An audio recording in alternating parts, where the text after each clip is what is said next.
3, 2, 1, 0. All engine running.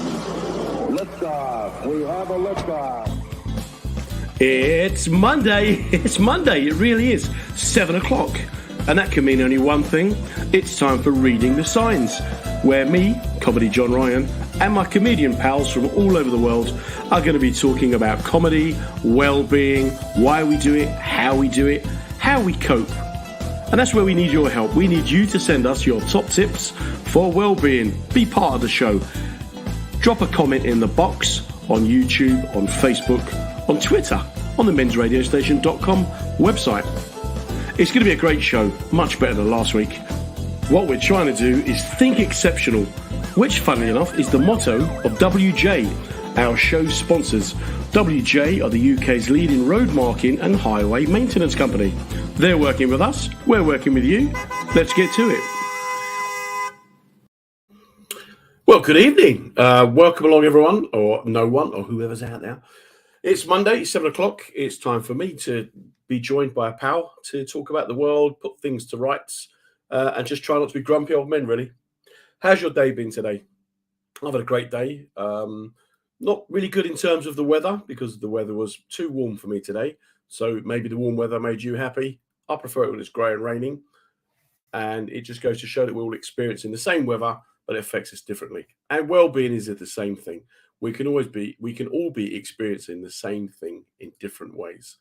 So just bear that in mind as we go through the next hour. It's been quite an amazing day today. It's the day that this young footballer has come out as being declared that he's openly gay. He's going to live a gay life and is more than happy to do that. Young Jake Daniels at Blackpool, fair play to you, boy. Let's hope that he opens the door for a lot more people and kind of helps us to normalise sexuality. Because as we know, it's one of the things that adds to people's mental unwellness. There's a lot of pressure put on our gay community and there's no need for it. So let's hope that Jake, I know he doesn't necessarily want to be a role model, but at 17 to stand up out and proud. Little clap for you there, son. So yeah, it's been a busy week for me since we last spoke. I've had a great day with a tech company. So they're kind of Google Light, I think we'll call them. They had breakout chill areas where there was piped music and comfort zones, which was very nice. But then the next day on a construction site at 6 o'clock in the morning, that was a bit more of a down-to-earth experience. A couple of gigs last week, comedy nights, went very, very well. So all in all, I'm very happy. I'm in a good place. Are you in a good place? Do let me know. Put your comments in the box. We're here to listen, and we love it if you guys want to ask us questions or if you want to join the discussion. So what can I tell you about tonight's guest? He's a top guy, Kev Precious. I met him probably 20 years ago now. He's a great compere, very, very underrated on the circuit. He's got a really nice, gentle style with people, which is an extension of his personality. He's genuinely a nice, gentle bloke. Because he's from Hull, I'm sure that they scratched the surface and there's a lot more going on under there. He runs some of the best gigs in the country, Barnstormers comedy clubs, which all of us love playing because the audiences are proper comedy audiences. Again, a reflection of the man who runs them. He does a music show on a Sunday night, which I'm sure he'll tell us about. But much more than that, he's a former RE teacher. He had a great blog that I used to read. Let's just get on with it. Should we just get on with it, get him on? I think that's probably the way to do it. So without further ado, please welcome along Kev Precious. How you doing, mate? Very much. Pleasure to be here. I could have done the ladies and gentlemen. Yeah. See, I'm associating you with that kind of music, that kind of heavy. Yeah, it's because I got long hair in it. People think I'm some sort of aging rocker, I think. But I actually, the thing that I probably had the most affinity with over the longest period of time was probably more soul and funk music, to be fair. Much to my surprise last night when I tuned into your show, and I was like, oh. Yeah. Well, I was a bass player in a previous life, so it's kind of bass player's music, really, I suppose. All very nice. What have you been doing today? What have I been doing? I've been recovering. I took part in a dads versus lads football match yesterday afternoon. Not good. And I think it's reasonable to suggest I'm past my best when it comes to football. So I was allowed to go in goal as one of the older dads. A fatal mistake. Yeah, I mean, I'm still aching now. I'm, in terrible state. It's actually using muscles that you don't usually use, I'm sure. One of which was sort of kind of here, right next to the heart and the chest. I think it's a chest muscle, but of course, because it's next to the heart, you immediately go into kind of, overdrive in terms of what that might be. When you get a twinge, you think, oh my goodness, what was that? So yeah, feeling it. 45 minutes each way, no messing, not any, and out on the open, not just kicking the ball around in the gym. It was proper. Did you ever play with the comedians? They all used to play. No, I think they used to do it in South London, didn't they?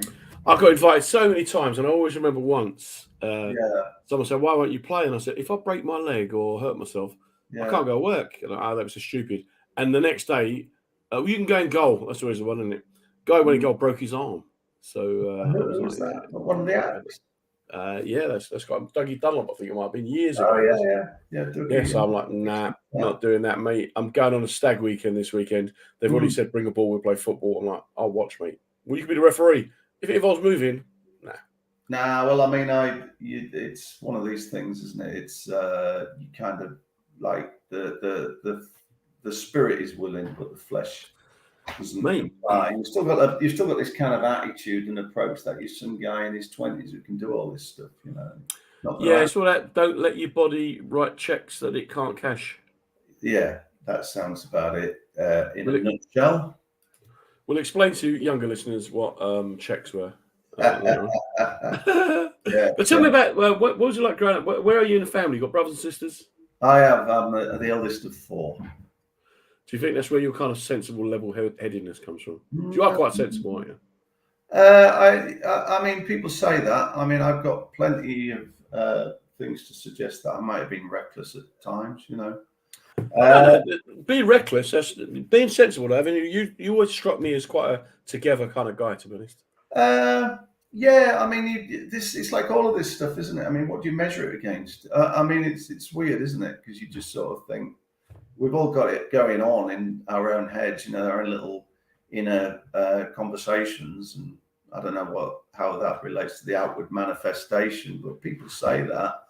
But I haven't always believed that to be the case. I mean, we're talking about well-being, I suppose. There's been instances where I was completely adrift, I suppose, Okay. What were you like as a kid? Were you like a down-to-earth kid? Were you always in trouble? Were you a bit of both? I was capable of getting into trouble. There was a couple of I can think of some periods when I did, but I think I got away with quite a bit because I was quite academically capable. And I think you get a bit more leeway, or at least you did when we were growing up, because you were sort of probably worth salvaging or something. I was never that bad. It's not like I was, that kid's going to end up in Borstal or anything. It's just I had a few instances in the headmaster's office, but then it's almost like a badge of honor then, isn't it? So you don't want to be too straight-laced when you're a kid, do you? I guess not. Were you top of the class, middle of the class? Where did you fit in? I was quite frequently near the top, actually.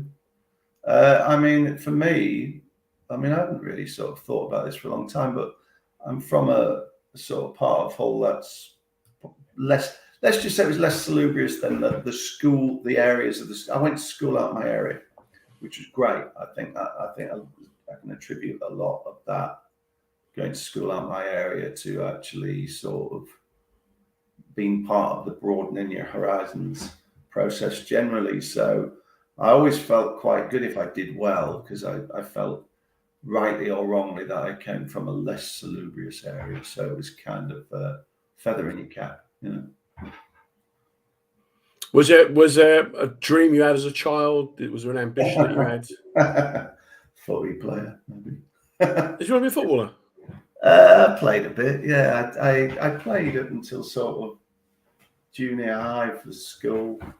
I actually, believe it or not, I know it's impossible to tell from this, but I'm once again, I'm not aware of it, but people tell me I'm 6'2", so I guess I must be quite imposing on one level. I'm not aware of it particularly. Well, that's possibly not true. But I didn't. I was probably a late developer, so I remember getting to secondary school, and all of a sudden there's all these big kids playing football, and I'm struggling to hold my own, you know, because it becomes much more physical at that age, you know. Yeah. And you know, you've got to either be very. I mean, that's not without skill, but you know, if you're getting clobbered a lot, I suppose I had a word with myself and thought, but by that stage I was getting into music. So as long as you've got this, for me, as long as there was some kind of focal point and it turned into being music, I didn't really miss it that much, although I played intermittently, you know.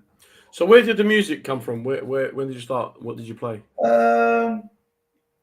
Well, I started playing double bass at school, and I was intrigued by the bass guitar.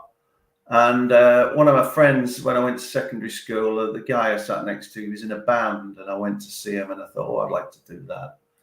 And so I got into it. And also, as well, you start to, I think when you're in secondary school, you're trying to, I mean, when you're young, you're trying to work out who you are. I think that goes on for a long time. And I think quite often, you do it in a way that you try working out what you're not, who you're not, you know. I think, well, I'm not one of these sporty types particularly. I'm quite academic. I suppose there's a geek aspect there developing. And so I'm not this. I'm not what I suppose in America they might call a jock. I'm not that. So I'm kind of over here somewhere, a bit moody, a bit ruminative, a bit fringy maybe. You know, let's get a musical instrument. Bit artistic. Why did you pick the bass? That's an interesting.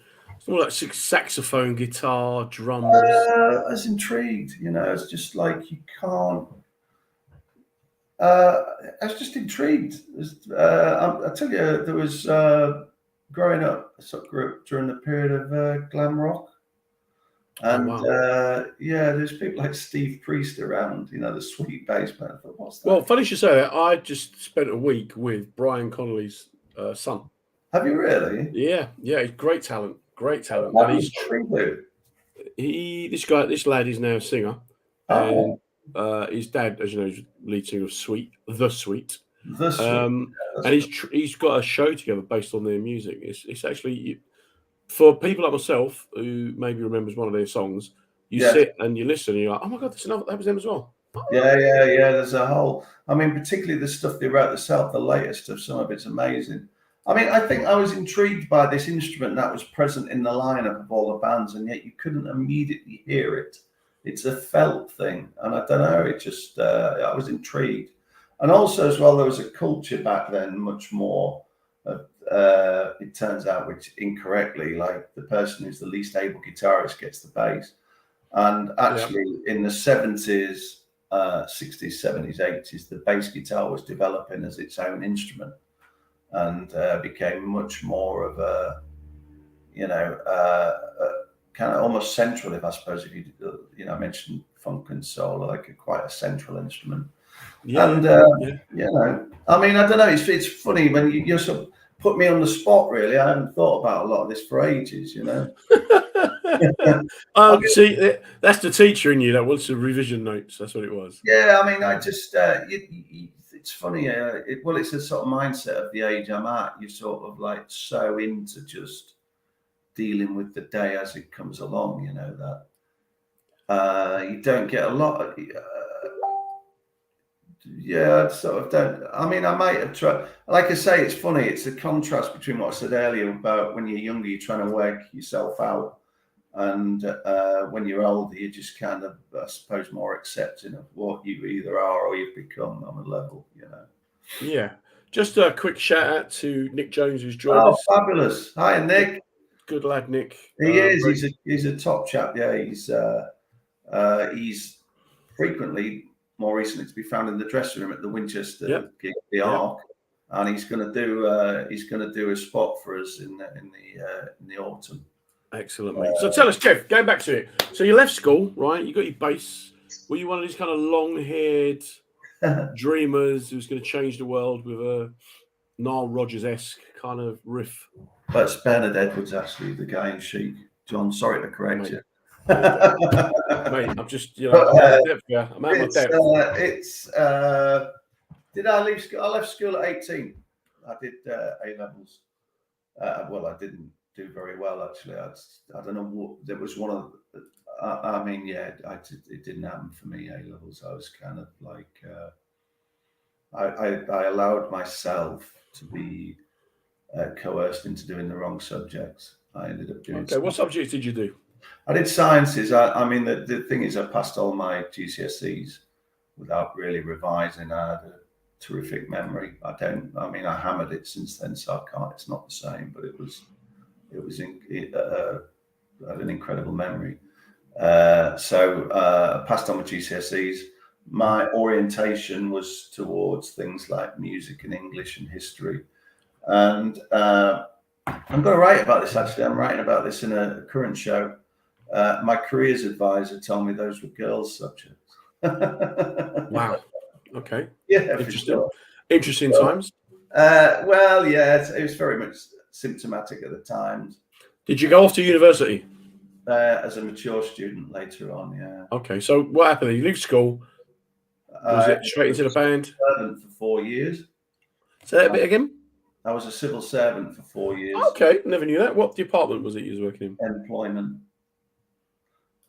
which was it was okay. You know, it's a long time ago. And then a friend of mine, who's sadly no longer with us, we decided we would go down to London and develop our music there. We'd been writing together and doing demos, you know. So that was the focal point from sort of early 20s onwards, you know. Like in London, moved to London and had a jolly good time. And, spent the better part of my 20s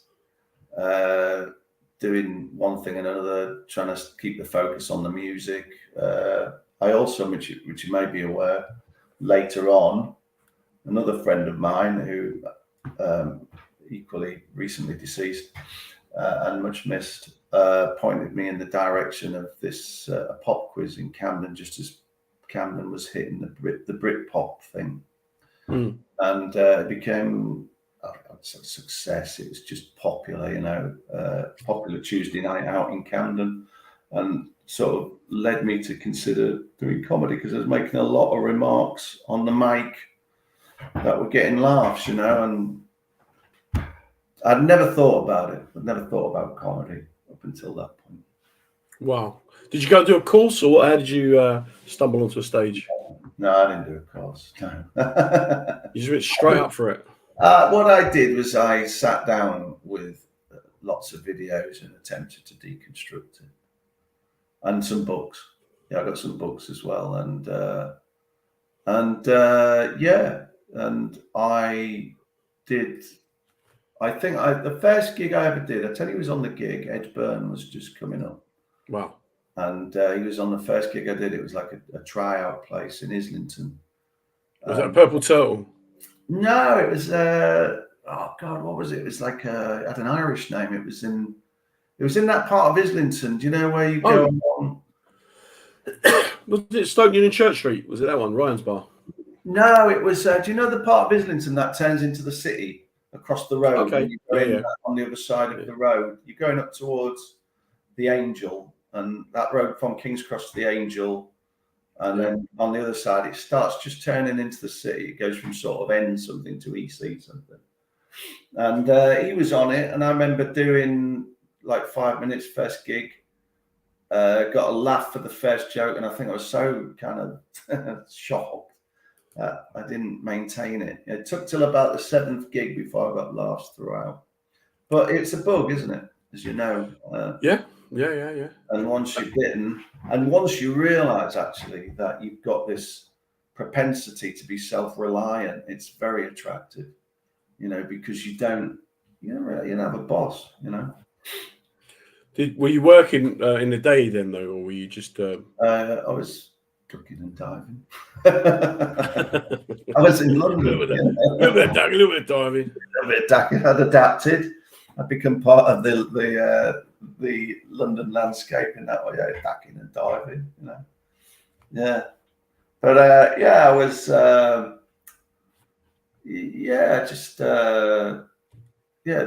was just. Well, you know what it's like. central. I was living fairly central, making ends meet where I could, Did you think you was going to make it big and be a big star? And I think that's a kind of fantasy thing, isn't it? And I realized looking back, I didn't really have the wherewithal. And it was later on, I'd already done other stuff, which is not going to stop you necessarily. But I wasn't consistent at first. That was a problem. I wasn't committed. I didn't go full time until about the mid-noughties. Yeah. And I think that might have been an issue. It's hard to say because, like I say, this business of looking back and trying to pinpoint something like, some deterministic thing that, oh, you've arrived here because of, it's speculative, isn't it? But I do think had I actually got it a bit quicker and committed a bit quicker, yeah, maybe. But I think it was I think that sort of making it thing is retrospective. I think it's a sort of fantasy image in a way. I mean, by making it, what is it you want? What is it you want to achieve? Mate, that's the question. I have had this conversation so many times over the years when people go, why aren't you more successful, or why have you never made it? What does that mean? Do you mean just be on the telly? Is that it? Is that the kind of measure of it? Yeah, but you must see people that you started out with and they're doing so much better than you. And what measurements are we using here? Well, it's a distraction as well. I mean, I think, these kind of formatted quiz shows, we get on them, why, how about, and then I think, well, I don't watch them and I don't like most of them. So why would I be on them? I mean, I'm not being invited, don't get me wrong, but it's like, I think I've got around to the idea that whatever I do now, and I'm still very active and still up for it, and actually I feel like I'm better than ever in a lot of ways, which, that can only happen as you progress and get older and more capable. But obviously, if you point yourself in front of the kind of mainstream market, I'm probably way over the hill. I'm probably not what anybody would be looking for, but it doesn't mean you can't find some sort of niche, by your own definition. I sort of kind of live by that idea, really. It's like this idea of making it, which you refer to, it's what's that? How do you define that? What makes a success? I get up in the morning, I brush my teeth, my light switch works, I can boil a kettle, I've got no debt, I've got people I like, I'm ahead of the game, mate. I'm already in success. I've got 3 pillows. It's good. I mean, my home life is good on the whole. My actual stuff that's going on around me is fine. I mean, it's that in that way. Well, I've got a thing. I did a thing about being an RE teacher, and one of my jokes actually was, it depends how you define success. I never set out to make money, so in that way, I've been a success. Because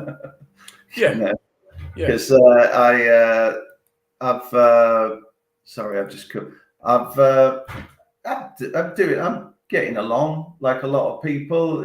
We're not in dire straits. We've not got loads of cash to throw around. We're sort of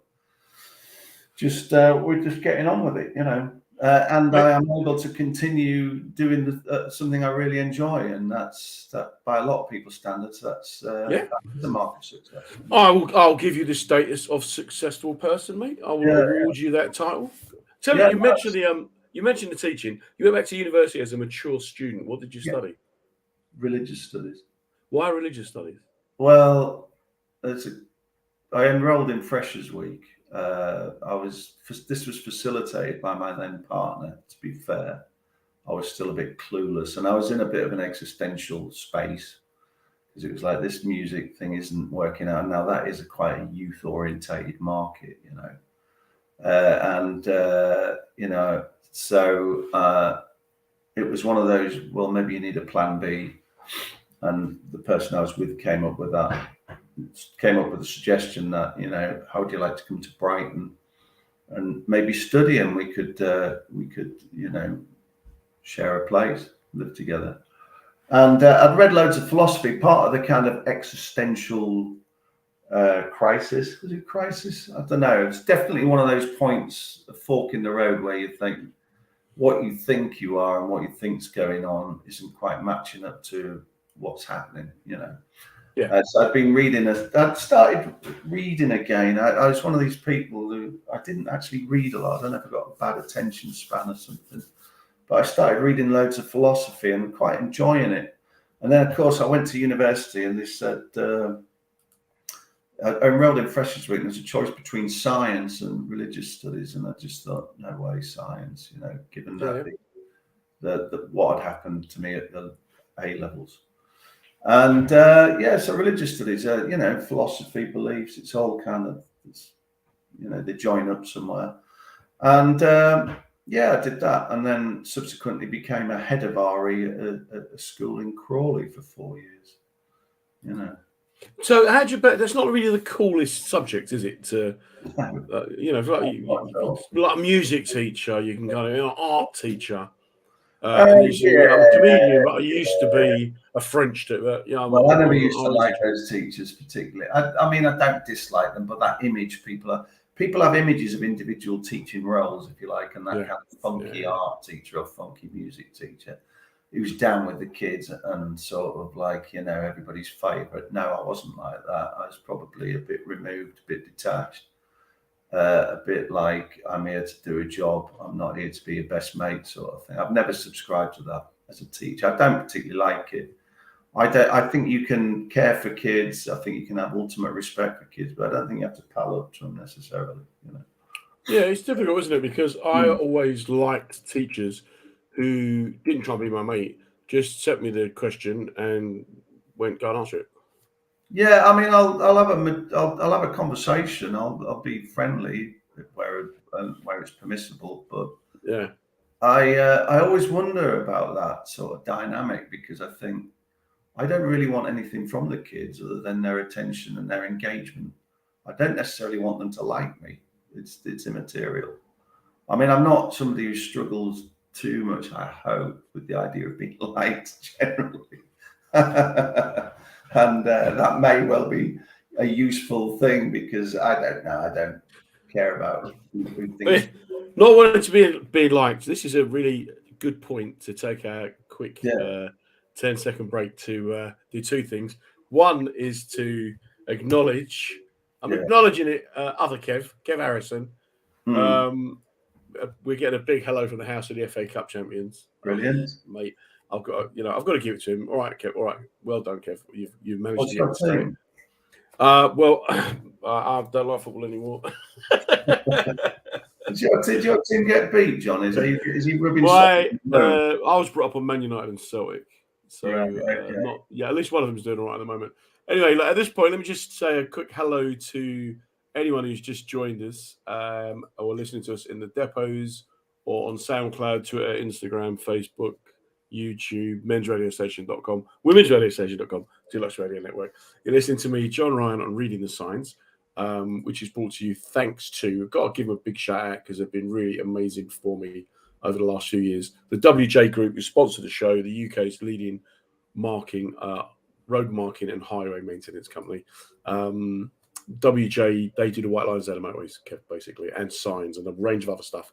But they're all about well-being and raising awareness of it. So they've really got behind the show. So I do appreciate that. And I've mentioned Kev Harrison. Yeah, Liverpool won the cup. All right, mate, let's get over it. Stop talking about the old days. That was Saturday.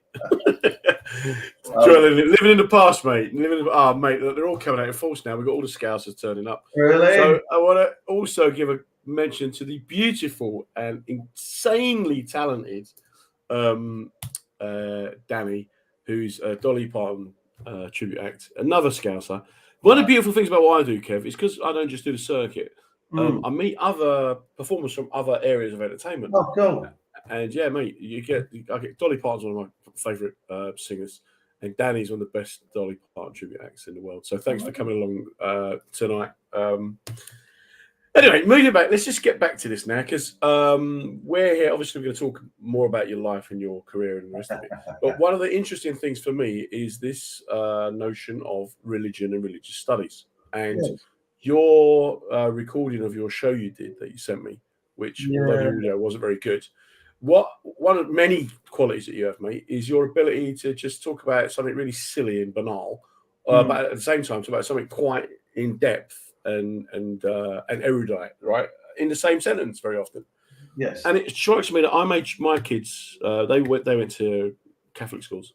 I didn't, but I made my kids go because I wanted them to have a good education, which is what they got. But also, I want them to be able to understand the philosophical basis for a good argument, right?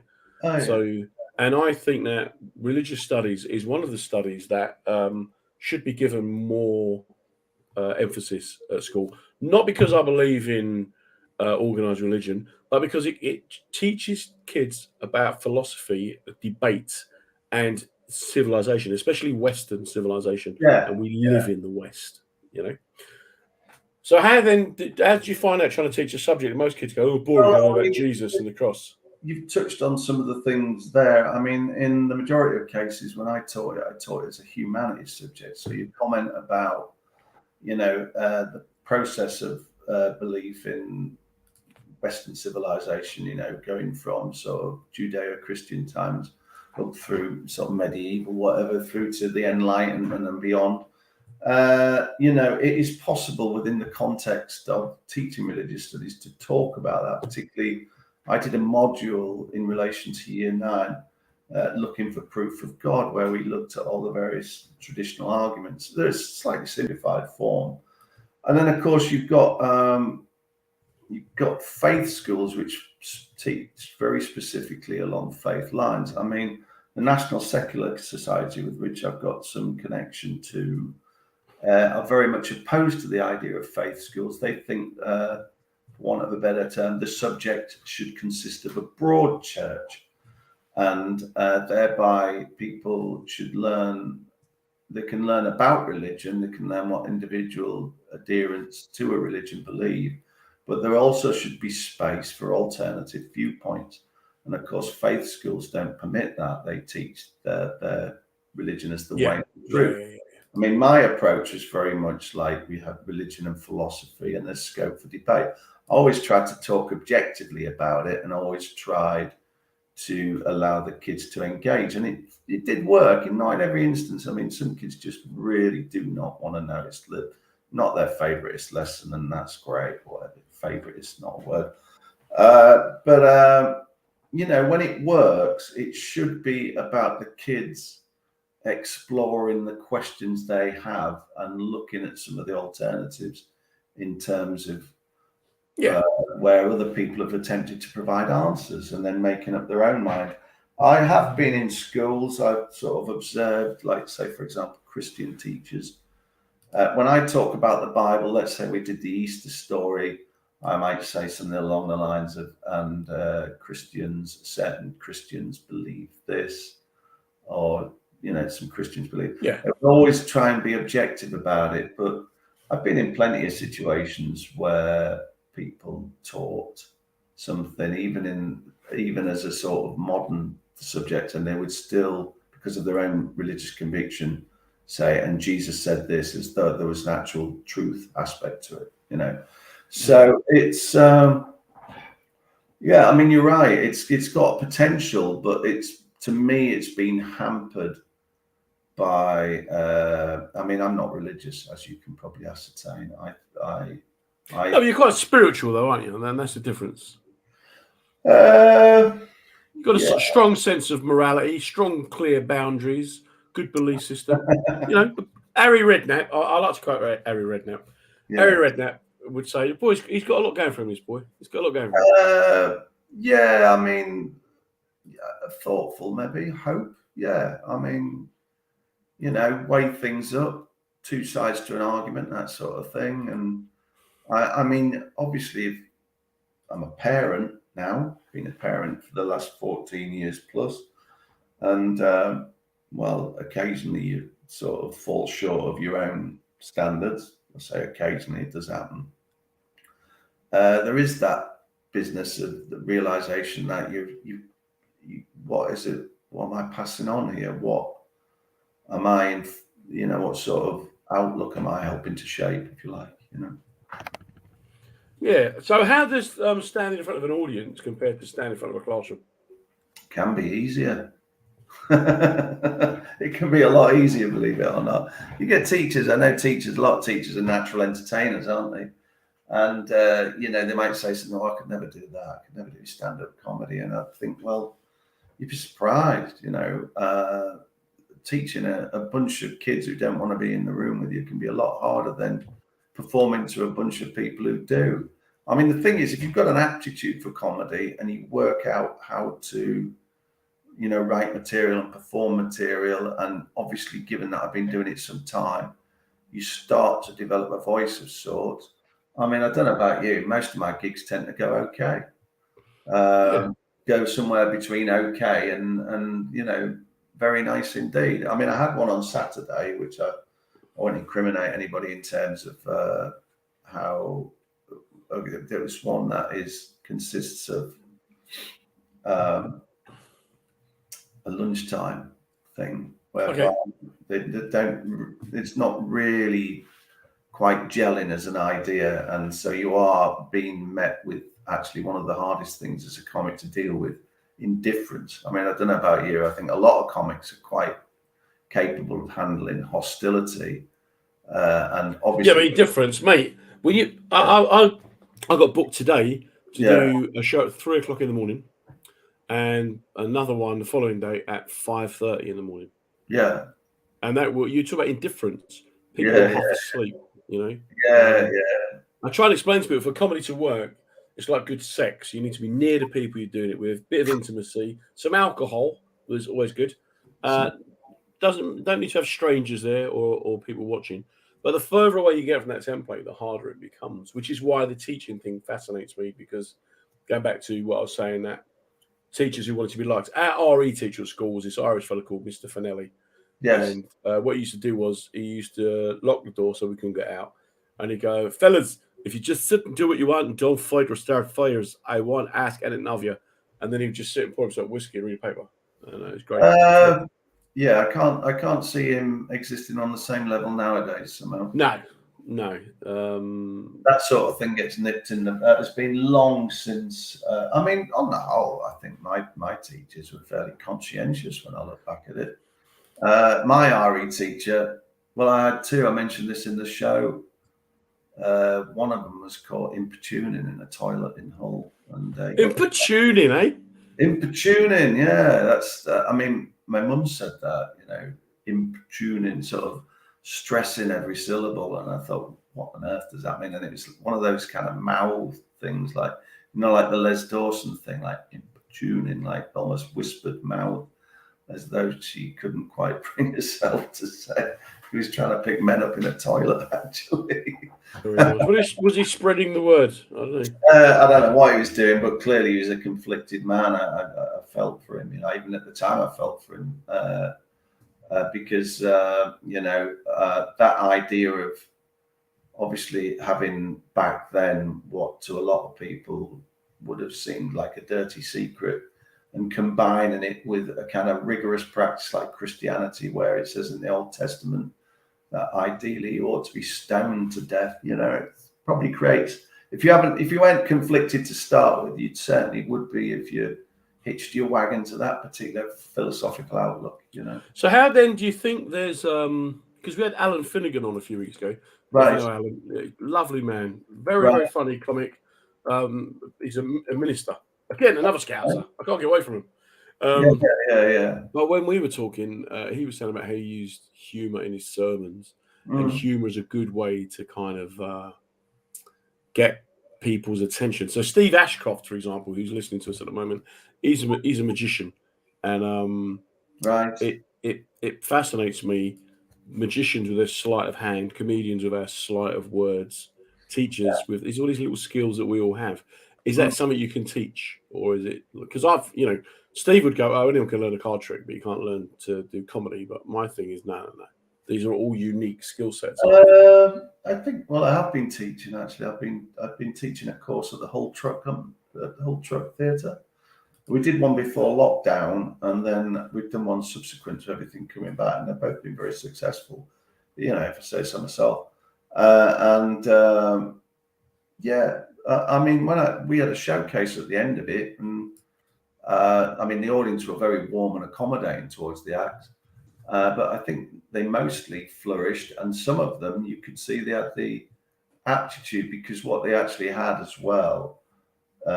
Because one of the things about stand-up comedy, of course, is that a big part of it is writing. I mean, obviously, if you can't perform, no amount of great writing is going to rescue you. But I teach, I suppose, a big part of it resides on the writing. I think you can. I think same as way people go, "Oh, I'm tone deaf." Well, maybe it might take you a bit longer, but you can learn a musical instrument. You know, so you've got this skill set, right? You're very bright. Okay, you're bright. You're affable. You're intelligent. You're a good comic. You've got this philosophical basis, right? Yeah. Does that give you resilience when things get tough? Is that so quite stoic, aren't you? Quite sort of. Yeah, I suppose so. I mean, that would be a characteristic of how I was brought up, stoicism. That's pretty much a working class kind of stoicism, I suppose. That kind of like where you just take it, what comes at you. I think you have wobbles. I think we all do, don't we? But I think what you've got to do, and you don't really realise until whatever the turbulence has passed, the emotional turbulence, that you have been brazening something out. But yeah, I suppose I'm here to chat about it, and thereby I must have some method by which I've adapted. But I mean, I don't. I mean, it's one of those things, you know, slings and arrows. I mean, whatever's happened to me, whatever's happening to me, I never see it as something that's going to overwhelm me. I've never really had that as a moment. That's interesting. So I don't know if he's still here, but Robert, quick shout out, hello to Robert, who's one of our regulars, who's got some great counselling tips and things like that. One of the things that people talk about when we have counsellors pop up with their tuppence worth is this need to kind of talk, to open up and let it out, right? Yeah. Which obviously we do on stage. However, your comedy isn't very, whilst it's different. It is different. It's smart. It's not cheap. Lowest common denominator. Although you can do that. Can be, certainly. It's not very kind of pity me revelationary, is it? It's not kind of. I've got some anecdotes in there. I've combined the last one, that show, which I know wasn't particularly well recorded, but I just put it out.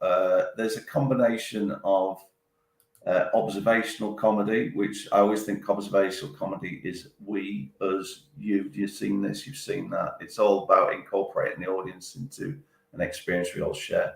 It's got a mixture of personal anecdote, which is more kind of this happened to me sort of thing. And then there's some philosophical stuff, which you can get things like analogies and stuff like that, and they can get argument in there. I'm not one of these raw expose your soul types. No, that wouldn't work for me. I mean, you know, I don't know if it's still the case. I think people still do, but where an entire show is totally biographical and totally about some awful experience you've had. Yeah. I never see me doing that personally. No. Yeah. Is that you just choose not to? Is there other things to laugh at, or is it? Would you find it painful? Or? I don't know. So let's give it precious. A man can talk about anything. I don't know. I mean, I just think it's whatever works, isn't it? It's what you mean. It's where some of my interests reside in. I'm also quite sort of polemical in parts, I suppose, and what I want to do is maybe get people to look at something and you know, have some skepticism around it. I mean, I'm doing another show on teaching, which I'm hoping to take to Edinburgh next year.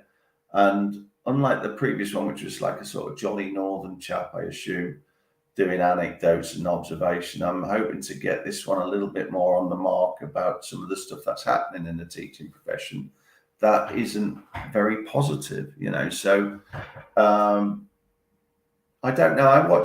The comics I tended to gravitate towards when I first started were not this confessional thing. I think this came later. I don't know. when I was like, looking at Billy Connolly, Bill Hicks, and latterly, I don't know, I find it difficult to but I like comments that like a good argument, maybe sometimes have an anecdote where they disagree with somebody. I mean, that confessional thing, it was a part of an Edinburgh thing, wasn't it? Suddenly everybody was doing shows about how awful their lives leading up to comedy had been. And I thought, I can't understand that, because to me, while I would never negate it, I feel like I'm quite aware, and I have been pretty much since I started, because I started when I was 32. I think I got to grips with my own narcissism a little bit. I think that's a gradual process, but I think the narcissism is part of it. It's part of being a performer. It's part of it's a flaw in some ways, wanting people to pay attention to me excessively. But I think, so it's got its positives, because it gets you out there. And if you entertain people, then you are actually doing something serviceable. You are actually, for that time that they're in there, 2.5 hours in the gig, you're actually contributing to a little bit of escapism. So there's a functionality about it. But I've got no desire to write a show where every sentence starts with the word I. That would not be me. I just think I want to talk about the world around me as well. It's interesting. Steve, the magician, fantastic magician as well, man. He says he thinks connecting with audiences, pupils, is a shared skill. Best teachers are the more entertaining ones, and that's like a complete opposite to my feelings. Not wanting to laugh, not wanting to. Do you think these skills though, like lockdown? We spoke a few times during lockdown. Yeah. And do you think that you found that particularly difficult? It had its moments. I mean, my mum died at the outset, and while that may have been inevitable, it's probably speeded up. Once again, you're getting a certain amount of stoicism, I suppose. But one of the unfortunate aspects of that is when she was sort of in decline in health, for about 2.5 weeks, we were unable to see her because of the COVID measures. So, when you see these things about people having parties while they're in power, whilst imposing a notion of everybody else has to adhere to these strict rules, that's obviously, it's not very impressive at all, is it? No. But there are other aspects of lockdown, to be fair. I mean, I butted heads with one of my eldest in particular, and it might have been partly that, and it might have also been that we're in a confined space the whole time. Occasionally, most of the time, as a family, we got on and we had it, and we made. I mean, there were parts, I'm not going to lie, that I actually quite enjoyed. I mean, I really got stuck into my music. I read loads. I exercised. My diet sort of became regular, and my sleep, because as you know, if you're a comic, and I mean, you talk about well-being. I think that you can start with stuff like good sleep and good diet, can't you? Yeah, it's all part of it. I certainly, we certainly got that one together, So I would take a balanced view of lockdown in terms of my own experience. Do I get stuck into all of the stuff about conspiracies and, it was unnecessary and it's cost us loads? I tend to view it, I suppose, like I view a lot of things. It's done now. We've got to just get on with whatever's happening now. And that whole kind of attitude that you've displayed there, I think it's very symptomatic of you in general. Okay, so just quick shout out, Steve Troop. I mentioned him to you before. Top guy. This is a guy who can show about overcoming adversity. But what you've done there, though, Kev, is once again you've shown that kind of stoicism whereby you'll go, well, it's done now. I don't know if that's a northern attitude. Well, we've had worse. Or if it's just it might be, just I'd probably give you a couple of reasons there why I could sort of say my lockdown was less than exemplary. I'm not going to lie, like I say, some of it was good, some of it I enjoyed, but it's just, I don't know. I don't know. I mean, you can tell me that I'm not ruminating on my own disposition to that extent anymore. Yeah, but whenever I ring you up, you never moan. You'll never be moaning. You'll go. You may comment. I'm You not may about other comment acts. And we should that you take- like a bit more of something or a bit I less don't of something. anymore, no.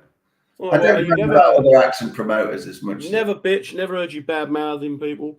Well, So you've clearly got the essence of something, and whatever that thing is, it may be something that other people could benefit from. Are you able to sum up what if you had to go? This is Kevin's guide to this little step that will help make life easier. yeah, I could do that for money, actually. There it is. Right there it is. Give me a gig. would you No, like? I mean, I must say, I have done my share of those conversations you have in cars with other comics where you find a common denominator. Not so much for a while. Occasionally in a dressing room, somebody's name comes up and a consensus forms around them. But less so. I've got other stuff to preoccupy me. Could I be helpful in any way? I don't know. I mean, we need to chat. I mean, I can certainly. I mean, I discovered at 32, coincidentally, when I did comedy, I discovered what you might term secondary reflection. I suddenly saw myself from outside of myself, which is kind of a meditative thing. It's a thing that plays a part in mindfulness. I'm not a great espouser of either, but I know what they entail. And it's the ability to watch your own processes outside of yourself and then get an idea of your kind of neuroses and where your mind goes and what sort of things cause it to go that way, That's great. I assume one of the things you do with your mental health and well-being is, I suppose, you venture into the areas of mindfulness. From what I can understand, yeah, a little bit. I'm much more practical though. My thing is, if you've got food in your belly, roof over your head, and someone to love, mate, that's a good platform. It's not bad. It's not bad. No, we don't all have that, and those of us who do have it don't need to gloat, but we need to encourage people. No. I've been watching a channel actually called Soft White Underbelly. Have you seen it? It's a channel. It's a channel on YouTube. I sort of started watching it, and I'm trying to work out what the purpose behind it is. It's certainly very informative. I'm trying to work out whether it's some sort of, is it going to change anything? What it is, it's a guy in America, and he's got access to some quality studio equipment, and he interviews people who are on the margins. I know this. He interviews people who are on Skid Row, drug addicts, derogatory, prostitutes, and almost uniformly they've had a terrible upbringing.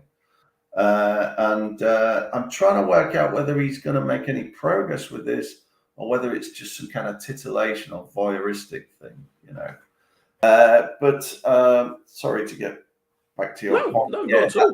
It does reinforce the idea that the basics, that in the hierarchy of needs, I've got a roof over my head. Yeah, I've got a loving family. Yes, I've got food in my belly, bollocks. I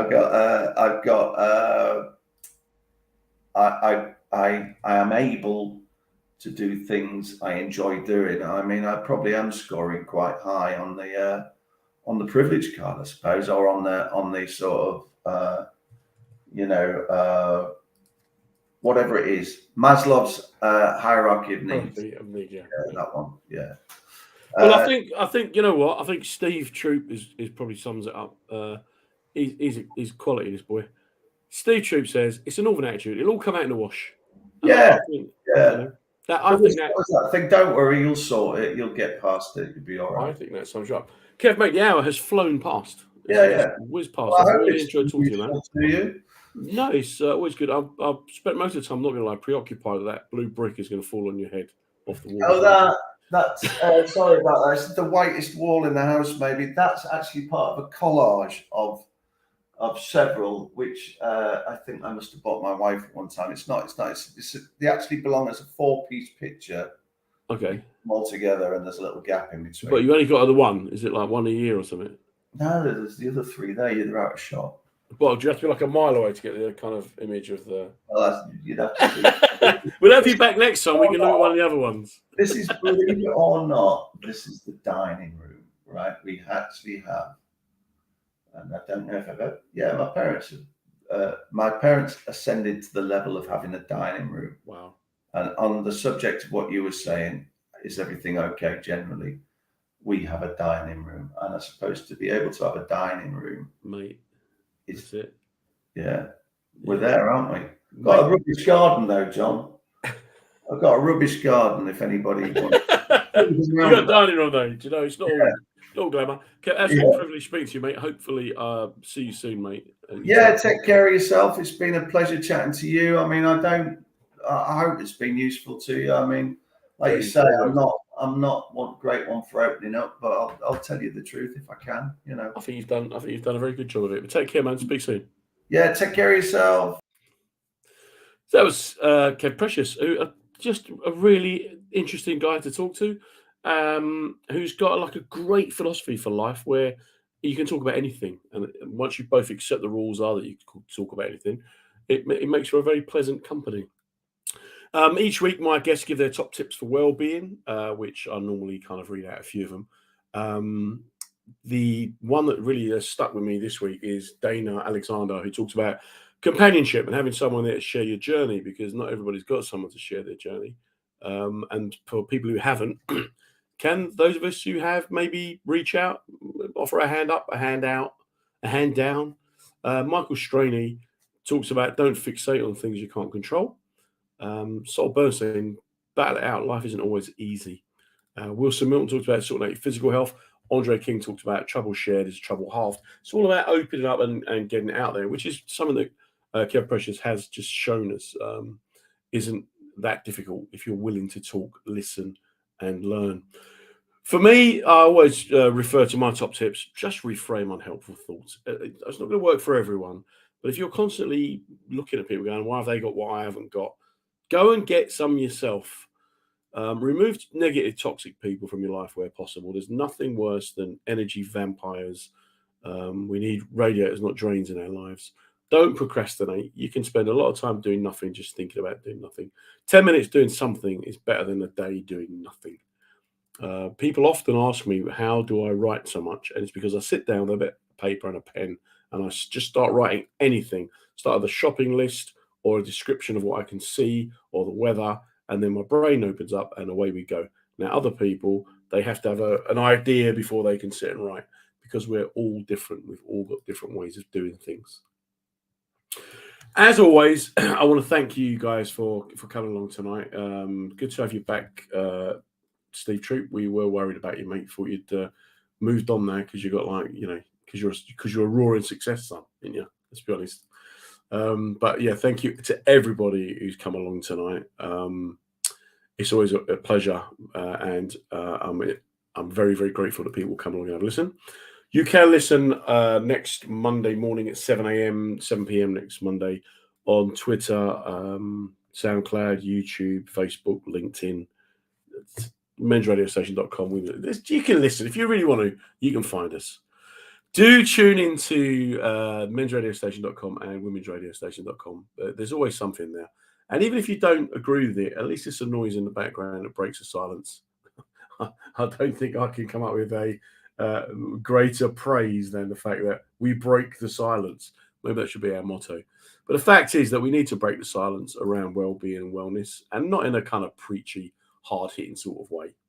If you do know someone who's in trouble or struggling, just reach out to them, give them a shout, knock for them, ring their bell, ring their phone, send them a text, do something.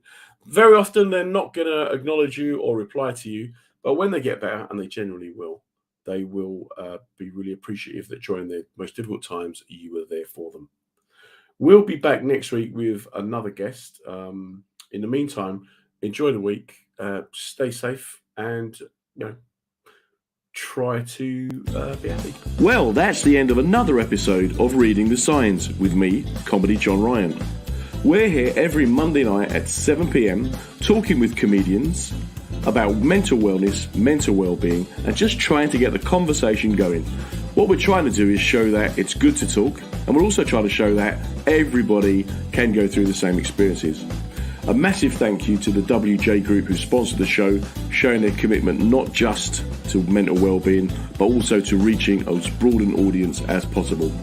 It's great to be part of the mensradiostation.com family, so do check us out on the website, on social media. We'll be back next Monday. You take care. Stay safe, everybody.